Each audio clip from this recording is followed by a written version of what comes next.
ইন্নাল্লাহা ইয়া'মুরুকুম আন তু'আদ্দুল আমানাতি ইলা আহলিহা ওয়া ইযা হাকামতুম বাইনান নাসি আন তাহকুমু বিল আদল। আল্লাহ তাআলা বলছেন, আমি তোমাদেরকে আদেশ দিচ্ছি to give people what they actually deserve in their real life. আল্লাহ বলছে যে যা পায়, যার যেটা অধিকার তোমরা তাকে তা ফিরিয়ে দাও। সেকেন্ড কথা, ওয়াইদা হাকামতুম বাইনান নাসি আন তাহকুমু বিল আদল, whenever you judge between people you have to judge with justice. যখন তোমরা বিচার করবা ইনসাফের সাথে। এর ব্যাখ্যা কি? আমি ছোট্ট আকারে একটা উদাহরণ দিচ্ছি। লালমনিরহাটের একজন ছেলে, যার বাবা, এই মুরব্বী আব্বা জান, যুবক ভাইরা, কথা একটা যেন কানের বাহির দিয়ে না যায়। প্রত্যেকটা কথা তোমার কলিজায় গিয়ে আঘাত করতে হবে, এবং আঘাত করার জন্য আমাকে কলিজা দিয়ে শুনতে হবে। আমি এক্সাম্পল দিচ্ছি, কোরআন থেকে মিলাই নেবেন। এমপির ছেলে একটা অন্যায় করেছে এবং রিকশা চালক তার ছেলে সেম অন্যায় করেছে। এখন আমার কোরআন বলছে রিকশা চালকের ছেলের যেই বিচার হবে, এট দ্য সেম টাইম ওই বিচারটা সেম ভাবে এমপির ছেলের হবে, কোনো ভেদাভেদ চলবে না। কথা ঠিক আছে কিনা বলেন? আর একটা এক্সাম্পল দিচ্ছি, আমি কাকে দাঁড় করাবো? এই যে পাঞ্জাবিওয়ালা ভাই, তুমি দাঁড়াও তো দেখি। হ্যাঁ, তুমি মাঝখানে। হ্যাঁ হ্যাঁ, ওই পাশে, এই পাশে দাঁড়ালেই হবে। হ্যাঁ দাঁড়াও ভাই আমার। ভাই আপনার নাম কি? ওই ভাইকে কি দেখা যায়? এই কথা বলতে হবে, দেখা যায়? আমার ভাই আমাকে মাহফিল শেষে যাওয়ার সময় বলল, হুজুর আপনি মাহফিলের মধ্যে রাজনীতির কথা বলছেন কেন? কিছু লোক এরকম আছে না, এমন একটা ভাব মনে হয় যে কোরআনে রাজনীতি নাই, এমন একটা ভাব মনে হয় ইসলামে রাজনীতি নেই। মাথায় রাখবেন, কোরআনের রাজনীতি তারাই করতে চায় না যারা রাজনীতির নামে দেশে দুর্নীতি করতে চায়। আমার ভাই যাওয়ার সময় রাগ করবেন না, আমি এক্সাম্পল দিচ্ছি। তো ওই রাস্তাতে আমাকে হুমকি দিচ্ছে যে আপনি খালি এলাকা পার হন, আপনাকে আমি দেখে নিব। আমি বললাম, এই বেটা তোর বাড়ি কোথায়? এই আমার ভেতরে একটা হাইসা আছে, বের কর, দাও দাও দাও। হাইসা বের করছে। আমি এই সোনামণি নতুন নতুন, এটা ঠিক না, এখানে চুপচাপ বসতে হবে, চুপচাপ, no sound, no noise, you just have to keep quiet, keep silent. এখানে কোনো আওয়াজ চলবে না তাফসীর ছাড়া, ঠিক কিনা বলো?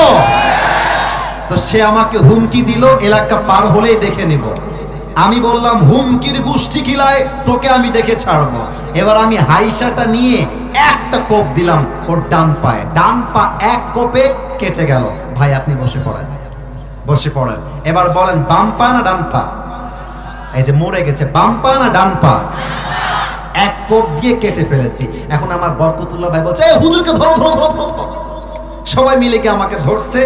আমার নামে লালমনিরহাটে মামলা হয়েছে। আসিফ হুজুর হরিশ শহরে এসে একজন যুবকের ডান পা কেটে দিয়েছে।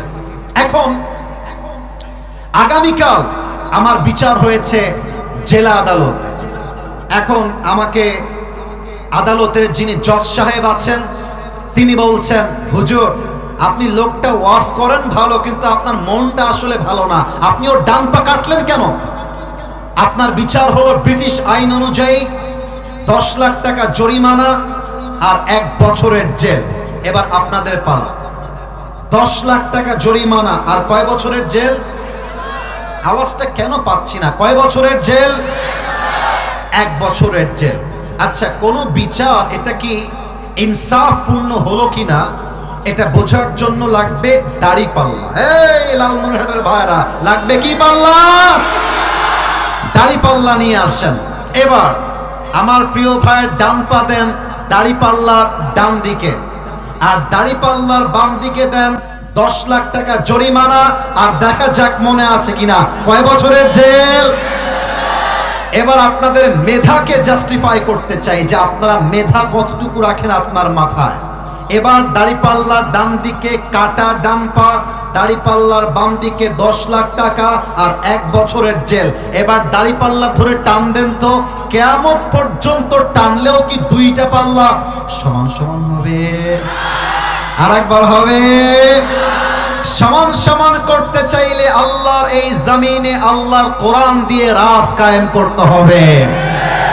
وكتبنا عليهم فيها أن النفس بالنفس والعين بالعين والأنف بالأنف والأذن بالأذن والسن بالسن والجروح قصاص।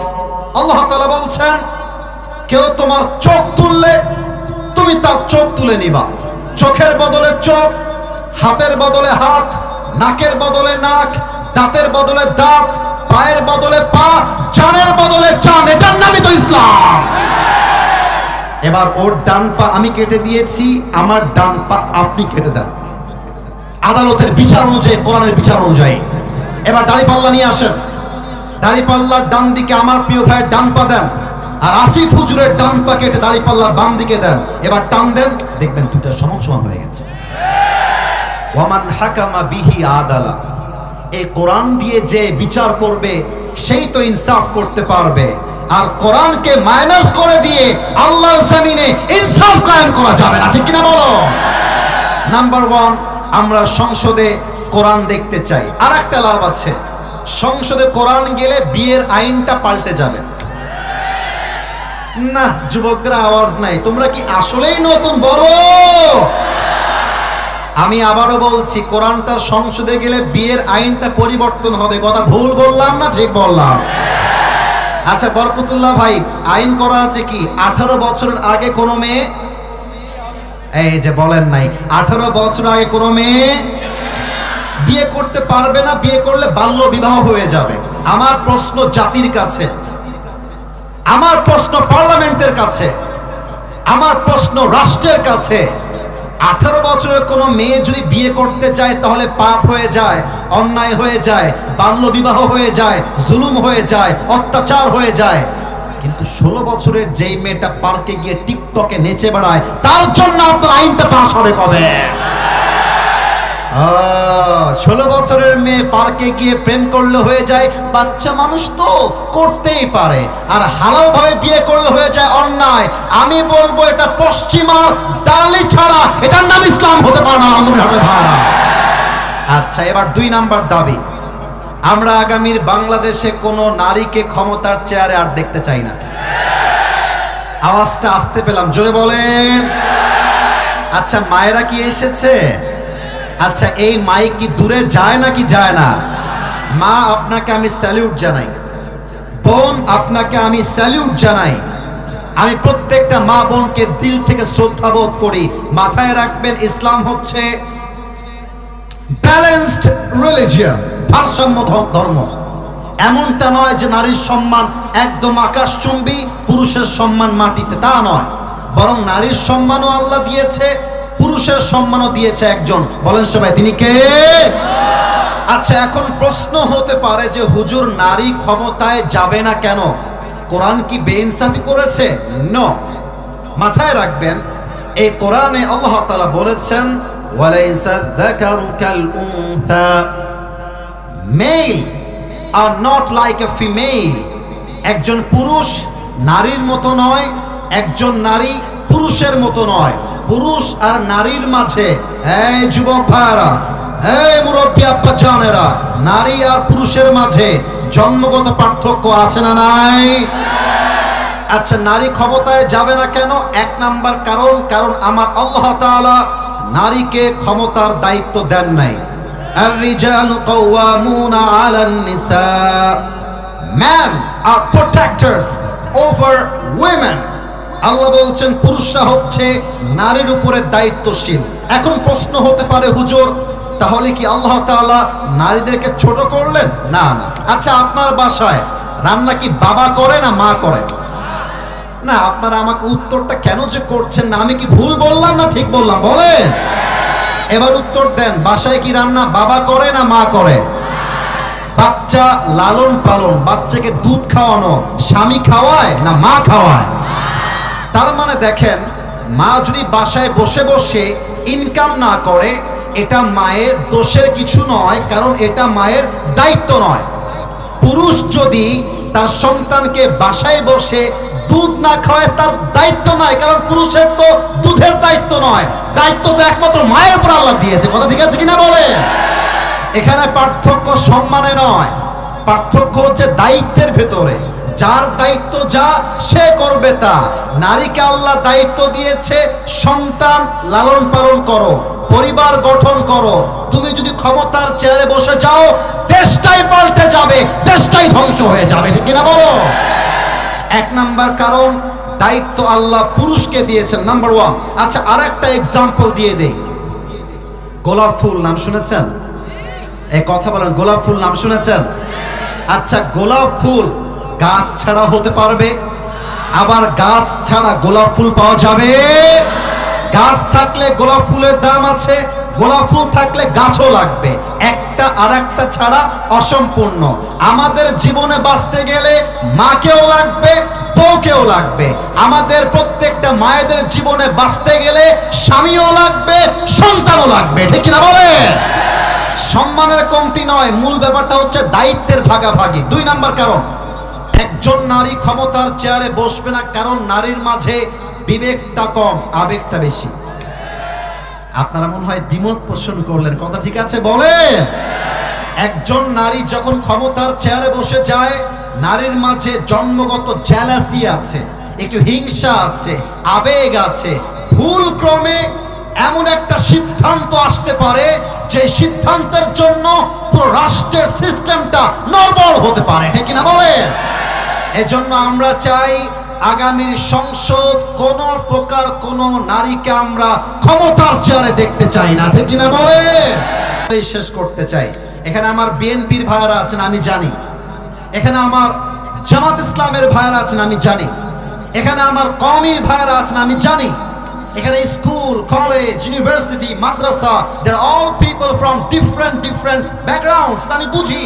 বাট আমার দাবি একটা, 3 নাম্বার দাবি, আমার শেষ দাবি, যদি ঈমান থাকে আপনার কলিজার ভেতরে, আমাকে দিল থেকে আওয়াজ দিয়ে অ্যাপ্রিশিয়েট করবেন। আগামীতে বাংলাদেশে আমরা এমন এক প্রধানমন্ত্রীকে দেখতে চাই, যে প্রধানমন্ত্রী যেমন সংসদে দাঁড়িয়ে দেশের পক্ষে যেমন বক্তব্য দিবে, আমার দেশের প্রধানমন্ত্রী চাইলে জাতীয় মসজিদ বাইতুল মুকাররমে দাঁড়িয়ে জুমার খুতবা দেওয়ার যোগ্যতাও রাখবে। হাত তুলে বলতে কিনা?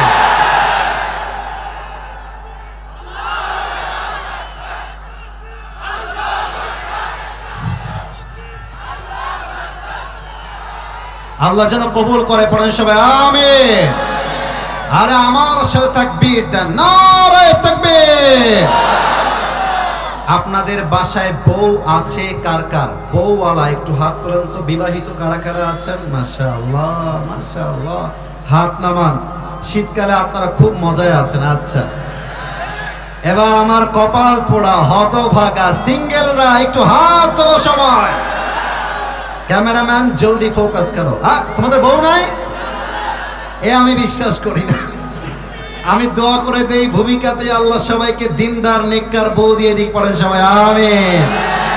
আমি আমার ওয়াজে, আরে বেটা হাত নামা, বউ পাওয়া যাবে, হাত নামা। আমি আমার ওয়াজে মাঝে মাঝে বলি, শীতকালে যার বউ নাই তার জীবনে কিছুই নাই। যুবক ভাইরা বলো, শীতকালে কম্বল দিয়ে শীত দূর হবে না, ল্যাপ দিয়ে শীত দূর হবে না। প্রত্যেকটা যুবকের ঘরে ঘরে বউ দরকার। আব্বা বোঝে না, আব্বা বোঝে না। আব্বা বলে নিজের পায়ে দাঁড়িয়ে বিয়ে কর। আর মেয়েদের কথা কি বলবো? মেয়েরা বিয়ের সময় চরিত্র নয়, টাকা পাইলে, সরকারি চাকরি পাইলে বইরা টাকলার সাথে বিয়ের পিড়িতে বসে যায়। এরকম মেয়ে বাংলাদেশে আছে না নাই? আমার আব্বা জানরাও বলছে আছে, এবং আব্বা জানরাও এটার জন্য দায়ী।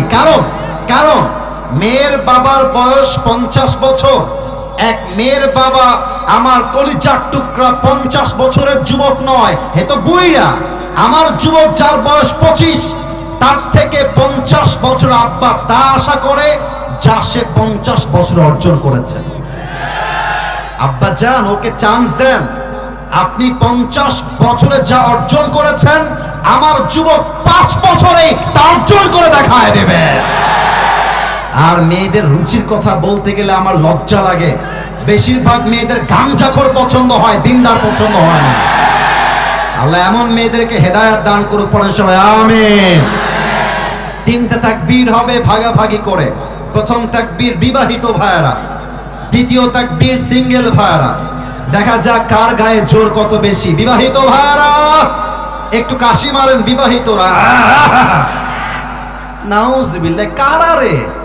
বিবাহিত ভাইয়েরা তাকবীর দেওয়ার জন্য গলাটা ক্লিয়ার করে একটা কাশি দেন। বিবাহিত যারা, এবার একটু একটু আওয়াজ আসছে। সিঙ্গেলরা চুপ থাকবা। বিবাহিত ভাই বরকতুল্লাহ ভাইদের যে দল, তারা তাকবীর দিবেন। মুরব্বীরা, যুবক ভাই যাদের বউ আছে তারা, বিবাহিতরা নারায়ে তাকবীর। মোটামুটি ভাঙ্গা ভাঙ্গা। আপনারা আমার পক্ষ থেকে নাম্বার পেয়েছেন 65। এবার আমার সিঙ্গেলদের পালা। সিঙ্গেলরা একটু কাশি মারো। দেখা যাক কারা জিতে আজকের এই মাহফিলে। কোনো বেইনসাফি চলবে না, যে পাস সে পাস, যে ফেল সে ফেল। সিঙ্গেলদের পালা। নারায়ে তাকবীর। বিবাহিত ভাইরা আমাকে মাফ করে দিন, আজকে আমার সিঙ্গেল ভাইরা কম করে হলো 90 নাম্বার পেয়ে পাস করেছে, ঠিক না বলো? এবার আর কোনো ভাগাভাগি নেই। বিবাহিত এবং অবিবাহিত সবাই মিলে এমন জোরে এক তাকবীর দিবেন, স্টেজ ভেঙে আমি নিচে পড়ে যাব। দেন কাশি একটা, সবাই মিলে, ভাগাভাগি নেই। দেখা যাক, দুই হাত তোলেন সবাই। Everyone raise your two hands just like this, follow me. আমাকে দেখেন, এই হাতটা মুষ্টিবদ্ধ হতে হবে, just like this. You have to show your power. শক্তি দেখান, দুই হাতটা মুষ্টিবদ্ধ। আমি চাই বীরের বাচ্চারা বীরের মতো তাকবীর দিবে। এক একটা তাকবীর বাতিলের মস্তককে কাঁপায় দিবে, ঠিক না বলো? নারায়ে তাকবীর। আল কোরআনের আলো, আল হাদিসের আলো।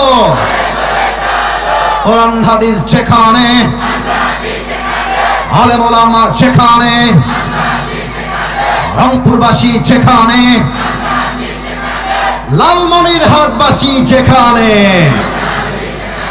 একটা ভুল হয়ে গেছে, হাতটা একটু উপরে রাখেন, হাতটা একটু উপরে রাখেন। আরেকবার জাস্ট দুইটা বাক্য ভুল হয়েছে। আপনারা বলেছেন ঘরে ঘরে জালো, আপনারা এবার বলবেন সংসদে জালো। Are you ready? আল কোরআনের আলো, সংসদে জালো। আল্লাহ যেন কবুল করে, পড়েন সবাই আমিন। এবার আমরা আয়াত ভিত্তিক তাফসীরে যাব। তবে কেউ যদি উঠে যায় সে বউ পাবে না, আর যদি বউ থাকেও বাড়িতে বউ পালায় যাবে। কথা ঠিক আছে কিনা বলো? না, বউ পালাবে না, মজা করলাম। আচ্ছা, সেকেন্ড কথা, কেউ যদি উঠে যায়, সোনামণি কে, মুরব্বী নাকি? কেউ যদি উঠে যায় তার লুঙ্গিটা টান দিয়ে ধরে বসায় দেওয়া লাগবে, তবে লুঙ্গি যেন খুলে না যায়। তাকবীর দেন, নারায়ে তাকবীর। আজ আমাদের তাফসীরের বিষয় হচ্ছে, আমি বলবো প্রথমে, এরপরে আপনাদের পালা। You have to repeat after me. তাফসীরের বিষয় হচ্ছে বান্দা ও আল্লাহর সম্পর্ক। এবার ঠান্ডা মাথায় তাফসীরে ফিরে আসি, আমাকে জবাব দিবেন। প্রথমটা বলবো আমি, দ্বিতীয়টা বলবেন আপনারা। বান্দা ও মাঝের ভাইরা খুবই অ্যাক্টিভ, ডানে অ্যাক্টিভ নাই, বামে অ্যাক্টিভ নাই। আমি তিনবার বলবো, একবার শেষ। আর একবার বলছি, বান্দা ও আল্লাহর সম্পর্ক। আর একবার চান্স, এবার 100তে 100 চাই। তাফসীরের বিষয়টা কলিজায় ভরায় নেন। আর সত্য কথা হচ্ছে, আমরা তো তাফসীর করতে পারি না।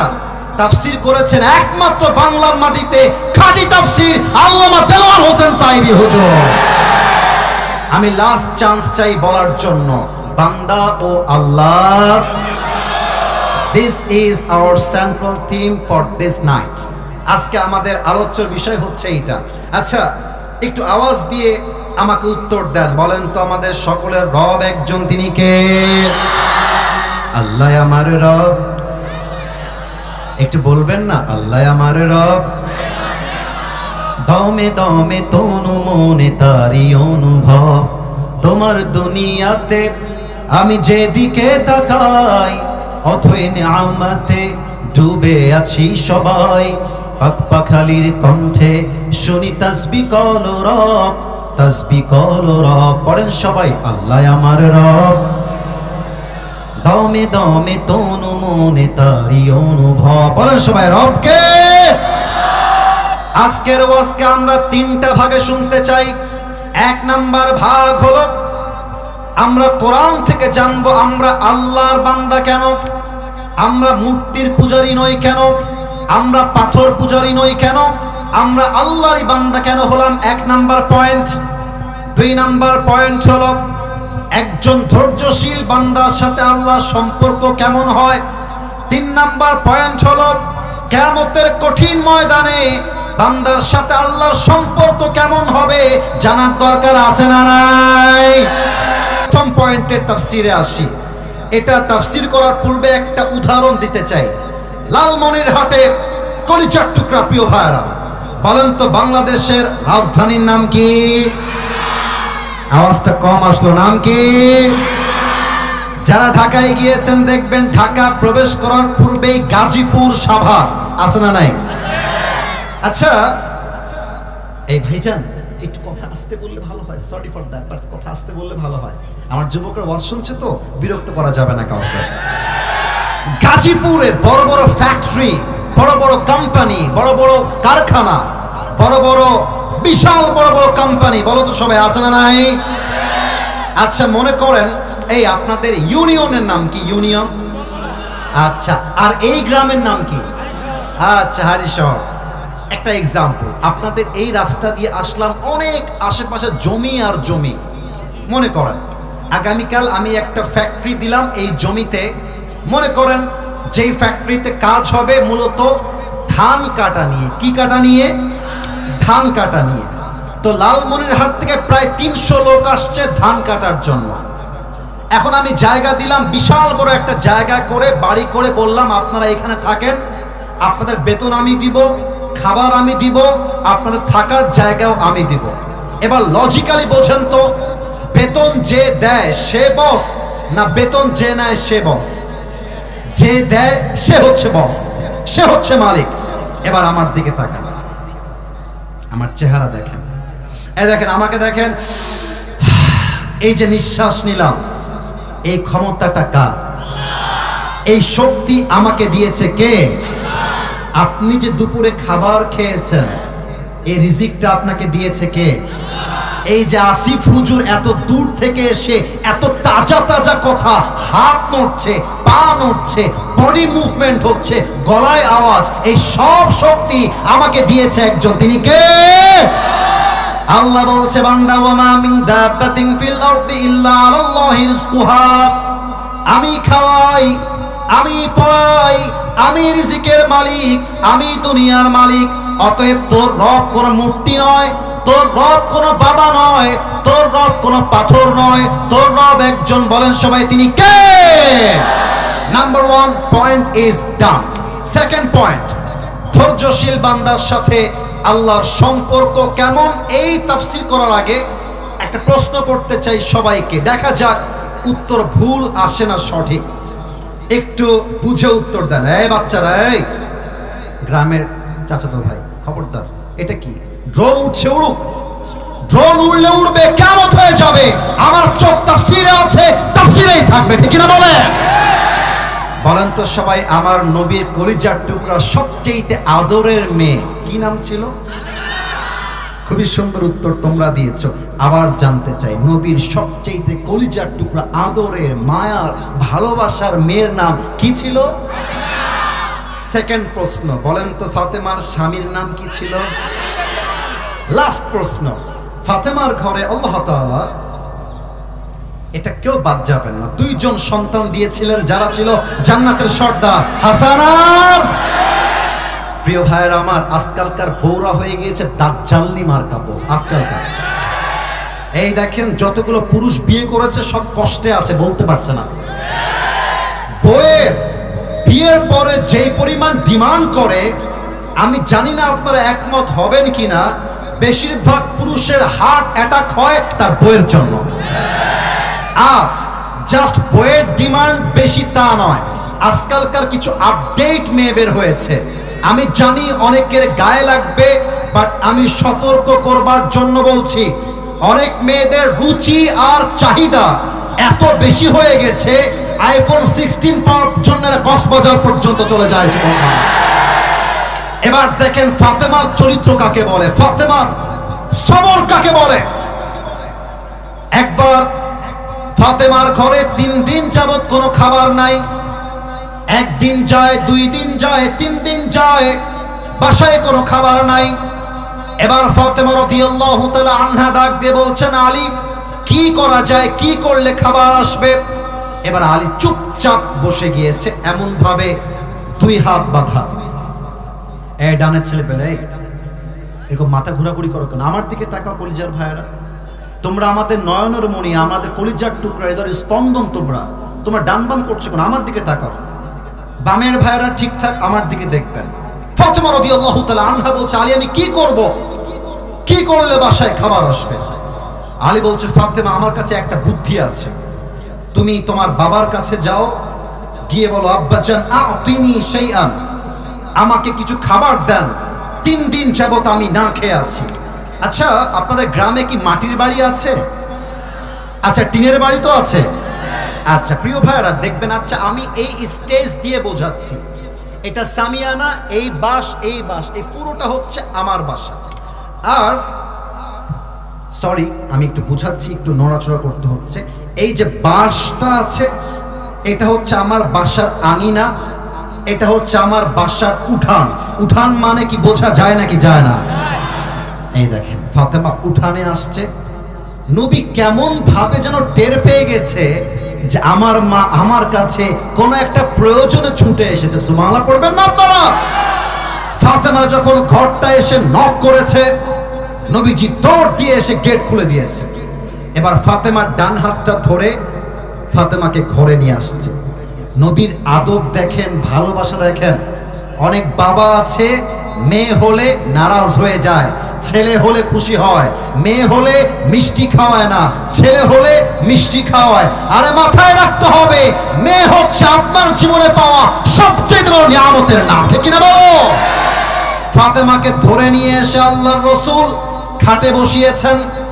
এবার নিজে ডান পাশে বসেছেন। ডাক দিয়ে বলছে, আম্মা জান মা লাকিয়া ফাতেমা, ফাতেমা তোমার কি হয়েছে মা, তোমার কি লাগবে মা আমাকে বলো। কিন্তু ফাতেমা লজ্জা পাচ্ছে, আব্বার কাছে আমি চাই কেমন করে, কিভাবে চাওয়া যায়? লজ্জা কাটিয়ে ফাতেমা চুপচাপ বসে আছে। এবার আব্বা ফাতেমার মনের কথা বুঝে গেছে, বলছে আম্মা তুমি কি ক্ষুধার্ত অবস্থায় আছো, তোমার কি খাবার দরকার? তখন ফাতেমার চোখ দিয়ে পানি বের হয়ে গেছে। ডাক দিয়ে বলছে, আব্বা জান আতিনি শাইআন, কিছু খাবার দান করেন, আমি ক্ষুধার্ত, হাসান ক্ষুধার্ত, হোসাইন ক্ষুধার্ত, ফাতেমা আমি সহ আলীও ক্ষুধার্ত, আব্বাজান কিছু খাবার দান করেন। এবার নবীজি ধৈর্যের পরীক্ষা নেওয়া শুরু করেছেন। নবীজি ডাক দিয়ে বলছেন, ফাতেমা আমি তোমার জন্য খাবার দেওয়ার জন্য রাজি আছি, তবে আমি তোমাকে 2টা অপশন দিব। লালমনিরহাটের ভাইরা আওয়াজ করে বলবেন কয়টা অপশন?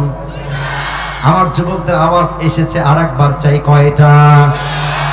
1 নাম্বার হলো আমি তোমাকে 5টা ছাগল দিব। ফাতেমা ডাক দিয়ে বলছে, আব্বা সেকেন্ড অপশনের নাম কি আমাকে বলেন?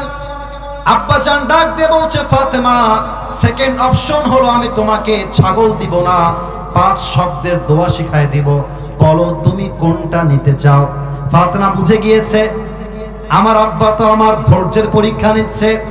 এবার ফাতেমা ডাক দিয়ে বলছে, আব্বা জান ওয়াল্লাহি আল্লাহর কসম, আমার ক্ষুধার যন্ত্রণা আমি সহ্য করতে পারবো, সবর ধারণ করতে পারবো, তবে আমার কাছে বেস্ট অপশনটা হলো 5টা ছাগল নয়, আপনি 5টা দোয়া শিখাই দিলে আমি ফাতেমা খুশি খুশি হাসি মনে বাসায় ফিরে যাব। সুবহানাল্লাহ বলে।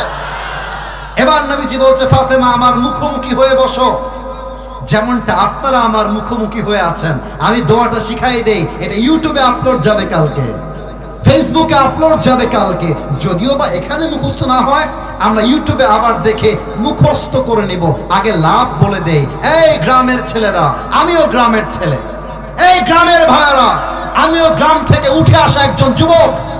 মাথায় রাখতে হবে, ইতিহাস যারা গড়েছে তারা সব বড়লোক ঘরের ব্রয়লার মুরগি নয়, আমাদের মতো গ্রামের সন্তানরাই ইতিহাস পাল্টে রেখে দিয়েছে।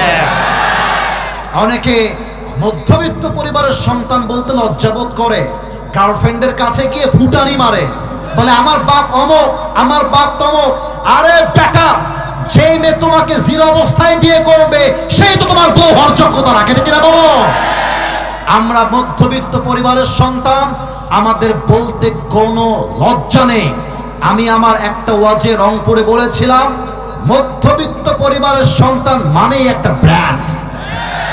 আমাদেরকে সাইকেল দিবেন চলবে, বাইক দিবেন চলবে, রিক্সা দিবেন চলবে, ভ্যান দিবেন চলবে, কার দিবেন চলবে, কিছুই দিবেন না, হেঁটে হেঁটে মাইলকে মাইল আমি হাঁটতে পারবো, আমি মধ্যবিত্ত পরিবারের সন্তান। আপনি আমাকে ডাল দিবেন চলবে, ভাত দিবেন চলবে, ভর্তা দিবেন চলবে, মাছ দিবেন চলবে, কিচ্ছু দিবেন না, এক গ্লাস পানি, পান্তা ভাত, একটা মরিচ দিবেন, পুরো প্লেট আমি সাবার করে ফেলবো, আমি মধ্যবিত্ত পরিবারের সন্তান। আমাকে ল্যাপ দিবেন শুয়ে যাব, কম্বল দিবেন শুয়ে যাব, কিছুই দিবেন না, আমি আমার সাপকে ভাঁজ করে বালিশ বানায় ঘুমায় যাব, আমি মধ্যবিত্ত পরিবারের সন্তান। কিন্তু গরিব হয়ে জন্মেছো তা কোনো দোষের নয়, বাট গরিব হয়ে যদি মরে যাও এটা দোষের হবে। কারণটা বুঝাই বলি, ইসলাম কখনো গরিব থাকাকে সমর্থন করে না। ইসলাম বলে নিজের পায়ে দাঁড়িয়ে যাও, মাথার ঘাম পায়ে ফেলো। যারা তোমাকে আজকে অবহেলা করছে, অনেক ছেলে পেলে এখানে ছেঁকা খেয়ে বেকা হয়ে আছে, বিশ্বাস করেন, বিশ্বাস করেন। আমাকে এক ছেলে বলছে, হুজুর আমি জীবনে বিয়ে করব না। আরে কি বে, রাজশাহীর ভাষা, কি বে বিয়ে করবি না কেন বে, রাজশাহীর ভাষায়। তো বলছে, হুজুর আমি একটা মেয়েকে ভালোবাসতাম, ছেড়ে চলে গেছে, আমি বেকা হয়ে গেছি, আমি বিয়ে করবো না। আমি বললাম, আরে বেটা, তুই বেটা মরদ মানুষ, তোকে ছেঁকা দিয়ে বিয়ে করছে একটা, তুই মরদ মানুষ, ও করছে একটা, তুই করবি 4টা বিয়ে, তোর বড় আর টাইম নাই। পুরুষ মানুষ ছেঁকা খায় না, পুরুষ মানুষ ছেঁকা দেয়। যুবক ভাইরা বলো, আমি ছেঁকা দেওয়ার জন্য মোটিভেট করি নাই। আমার কথা একটা, আমি গরিব ঘরের ছেলে বলে কোনো মেয়ে আমাকে ছেড়ে যাবে, কসম খোদা, আই ডোন্ট কেয়ার। আমাকে সফল হতে হবে, ওই রকম কয়েক লাখ সকিনা চরিনা আমার পেছনে বিয়ের জন্য লাইন ধরে দাঁড়িয়ে যাবে। ফাতেমাকে ডাক দিয়ে বলছে, ফাতেমা আমার চোখের দিকে তাকাও, 5টা শব্দের দোয়া আজীবন মাথায় রাখবা, তোমার ঘরে বরকত দিবে একজন, তিনি কে? এবার দেখা যাক আপনারা আমার সাথে পড়ছেন কিনা। পড়েন সবাই, ইয়া আউয়ালাল আউয়ালিন। একটু ট্রাই করতেই হবে, আরেকবার চেষ্টা করছি, আরেকবার। মিডিয়াম সাউন্ড আসলে খুশি, গলা ফাটাইতে বলি নাই।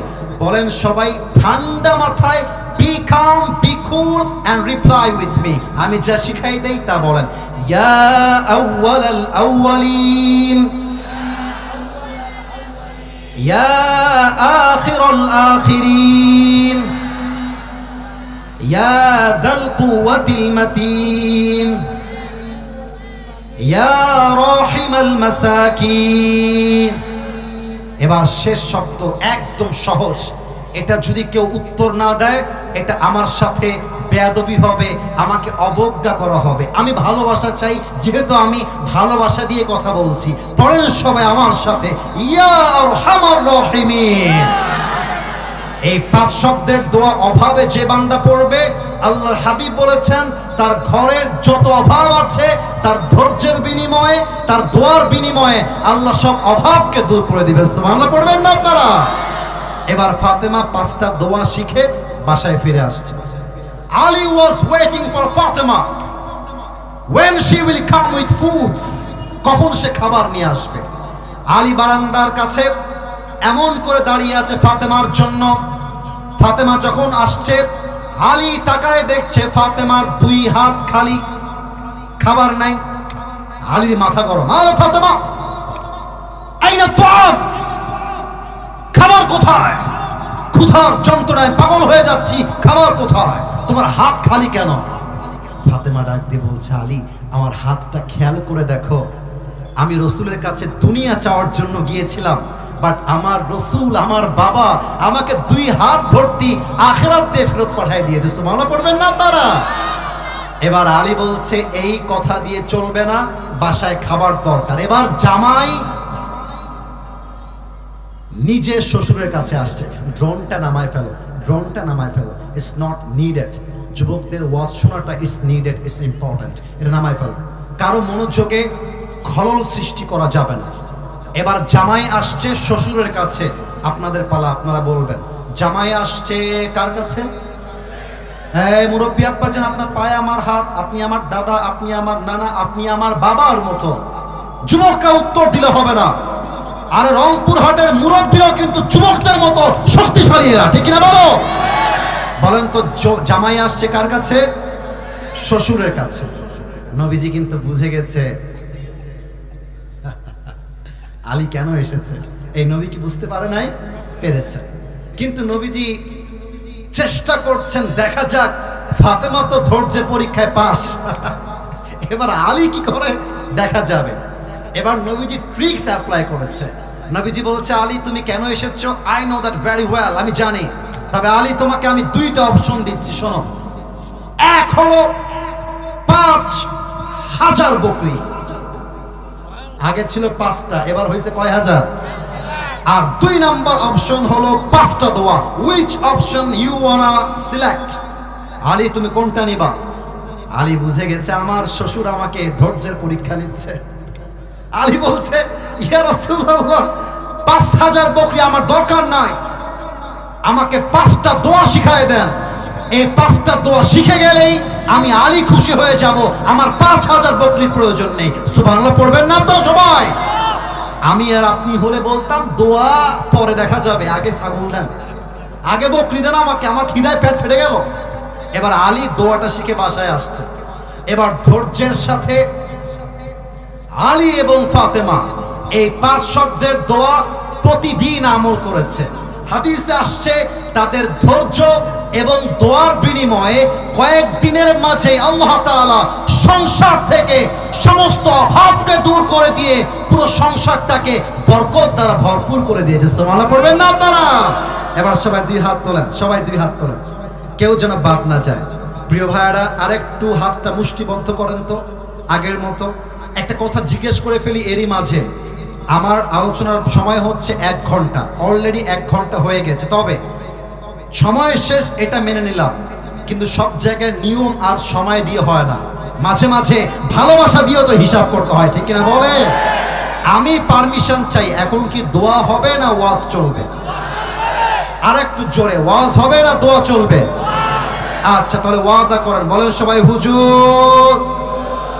আমি তো আওয়াজ পাই নাই, আরো জোরে বলেন সবাই, আসিফ হুজুর।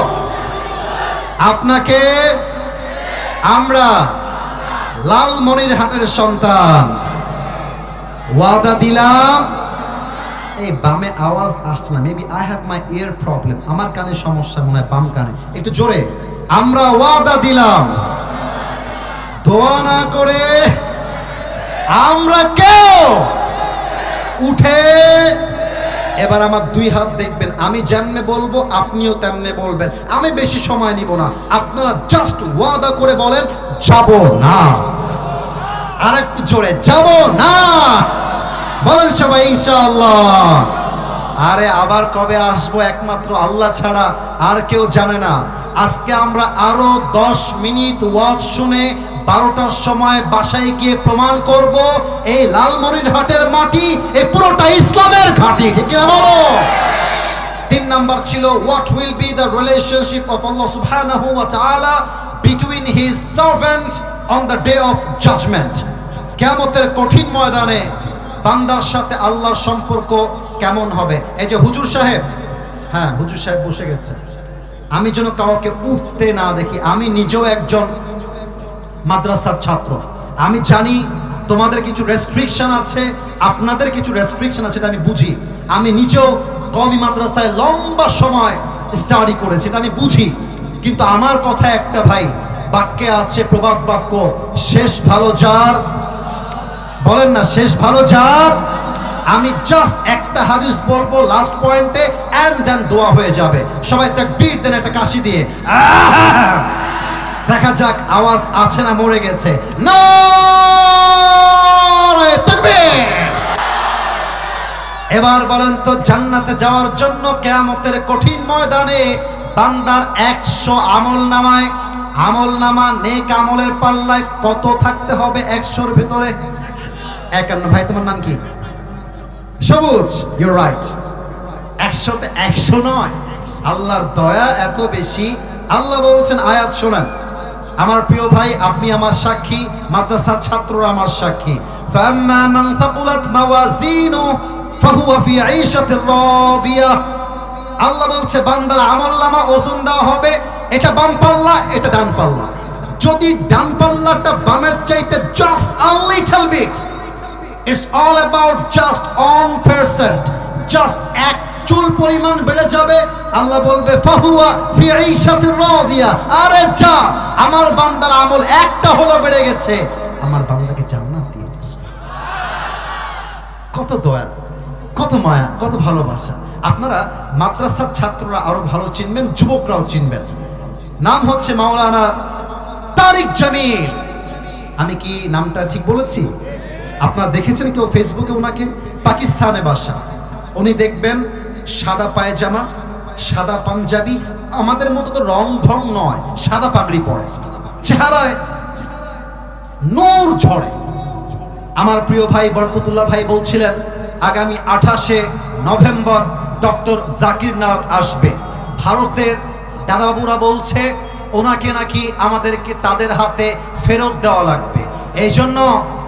এই জন্য আল্লামা সাইদি বলতেন এই বাংলার মাটিতে থাকতে হলে ভারতের দালাল হয়ে নয়, বাংলার দালাল হয়ে থাকতে হবে, ঠিক না বলো?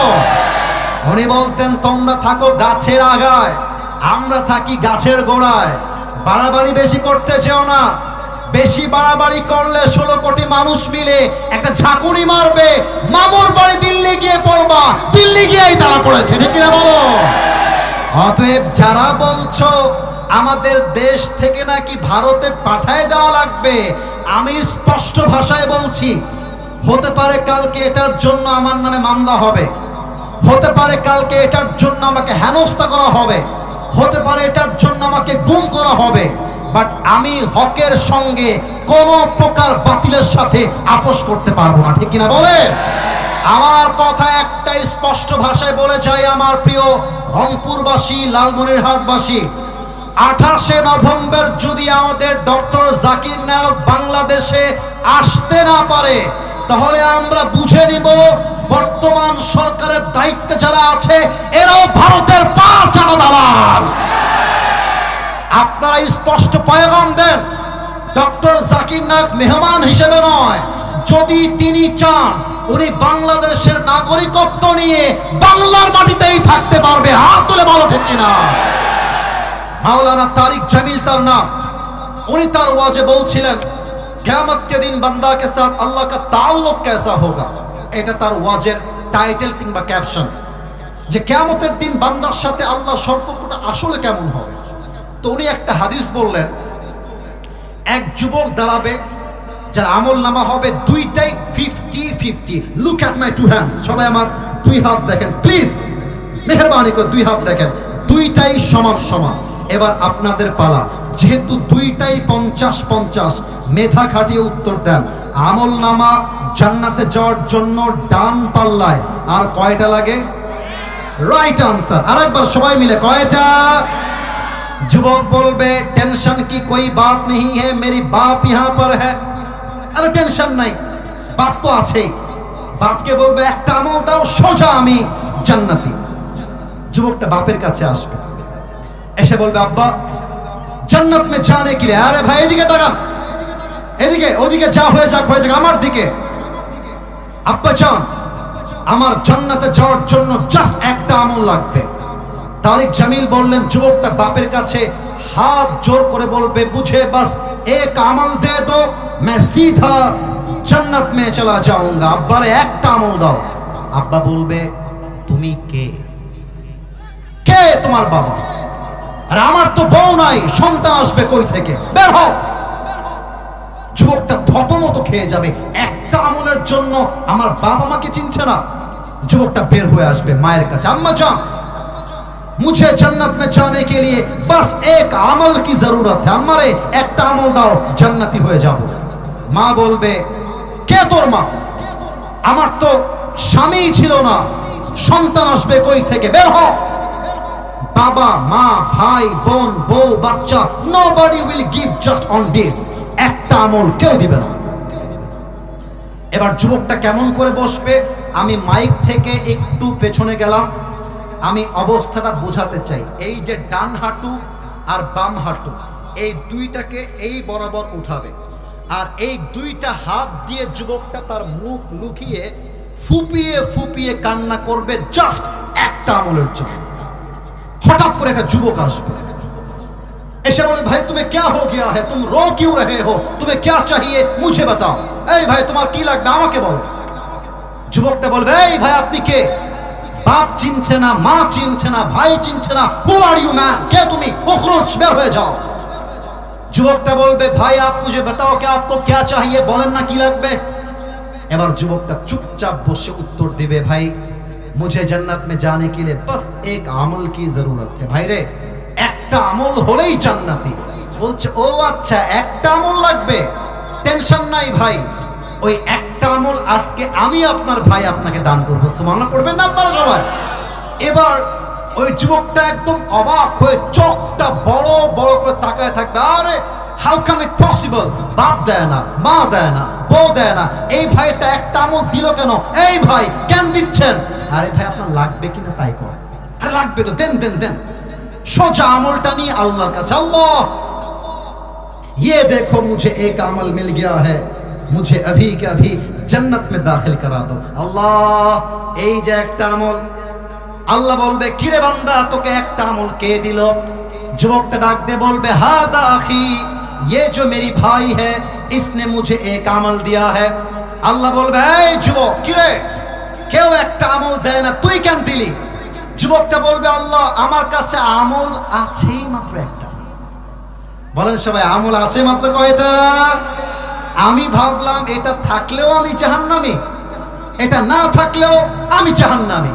तो मैंने सोचा कि एक अमल मैं अपनी भाई को दे दूं और मेरा भाई जन्नती हो जाए, तो मेरी तरफ से अपने भाई के लिए ये एहसान हो जाएगा। अल्लाह रे আমি দয়া করে মায়া করে একটা আমল আমার ভাইকে দিয়ে দিয়েছি।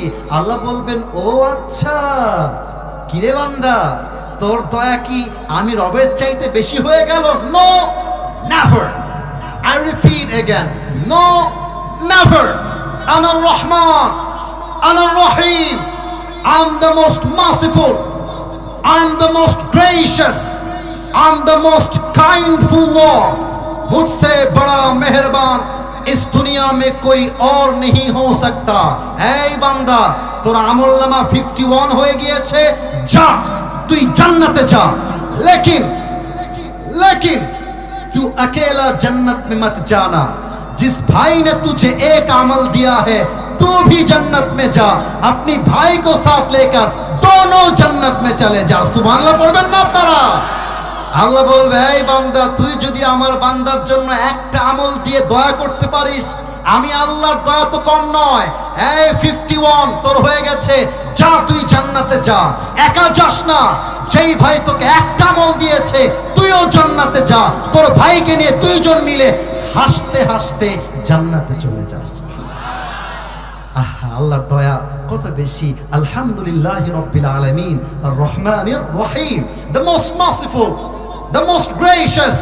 অতএব আমরা সেই রবের কাছে তওবা করতে চাই দুই হাত তুলে। সবাই দুই হাত তোলেন সবাই। মাশাআল্লাহ আপনারা আমার ওয়াদা রেখেছেন। I am so happy, I am so grateful for that. একবার কাশি দেন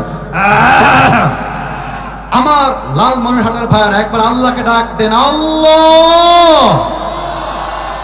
মাশাআল্লাহ আমার কলিজা ঠান্ডা হয়ে গেছে। এই ডাকটা আমি আরেকবার চাই।